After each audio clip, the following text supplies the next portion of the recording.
Congress MLA विमल चुडासमाનો વિધાનસભામાં સવાલ। નાળિયેરીના પાકમાં સફેદ માખીથી નુકસાન। સરકારને સફેદ માખીના ત્રાસની 2 અરજી મળી છે। દરિયાકાંઠે મોટી સંખ્યામાં નાળિયેરીનું ઉત્પાદન થાય છે।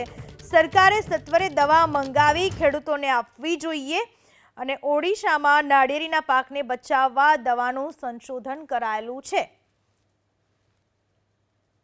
જે ઓરિસ્સાની સરકાર છે ત્યાં સફેદ માખી દ્વારા નાળિયેરનું નુકસાન કરવામાં આવ્યું, તેની સરકાર દ્વારા દવાનું સંશોધન કરી અને ખેડૂતોને આપવામાં આવ્યું અને આજે સંપૂર્ણ રીતે સફેદ માખીનું નાશ થયું છે।